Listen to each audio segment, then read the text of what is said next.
A devastating explosion ripped through a Tennessee explosives factory early Friday, claiming the lives of 16 people and leaving a community reeling in shock. But here's where it gets even more heartbreaking. Among the victims were individuals whose families are now grappling with unimaginable grief, and the cause of this tragedy remains shrouded in mystery.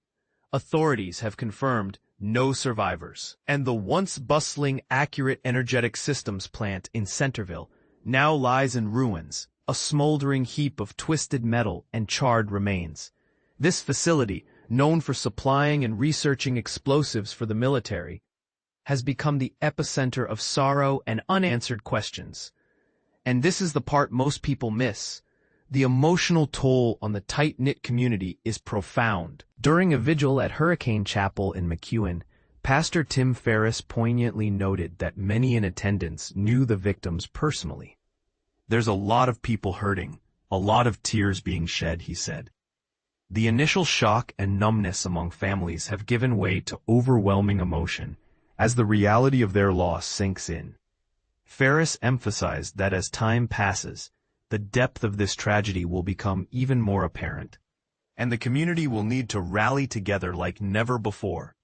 The investigation into the blast is ongoing, with officials meticulously combing through the incinerated site for clues. Humphreys County Sheriff Chris Davis, visibly moved during a press conference, pleaded for prayers for the victims' families. "There's a gauntlet of emotions there," he said, his voice trembling. The process is slow and painstaking, complicated by the presence of volatile explosive materials that remain a danger to first responders.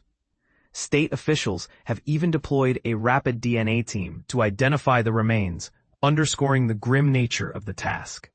Here's where it gets controversial.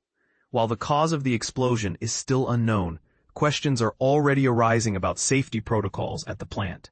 Accurate Energetic Systems has a history of OSHA violations, including fines in 2019 for exposing workers to hazardous chemicals and radiation.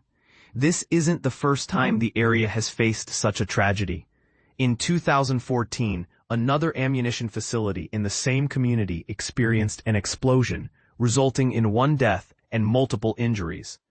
Could this latest disaster have been prevented? And what steps are being taken to ensure such tragedies don't recur? The blast was so powerful that residents in Lobelville, 20 minutes away, felt their homes shake, and some even captured the deafening boom on their home cameras. Gentry Stover, jolted awake by the explosion, recounted, "I thought the house had collapsed with me inside of it." The impact of this event extends far beyond the factory gates, affecting good old country people, as local resident Terry Bagsby described his neighbors. "The community's grief is palpable, and the road to healing will be long.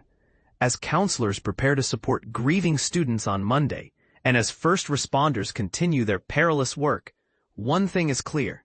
This tragedy has left an indelible mark on Tennessee. Governor Bill Lee has called for prayers, and vigils have brought residents together in solidarity. But as we mourn the loss of 16 lives, we must also ask what lessons will be learned from this catastrophe. And how can we ensure that workplaces, especially those dealing with hazardous materials, are safer for everyone? Share your thoughts in the comments. This is a conversation that demands our attention.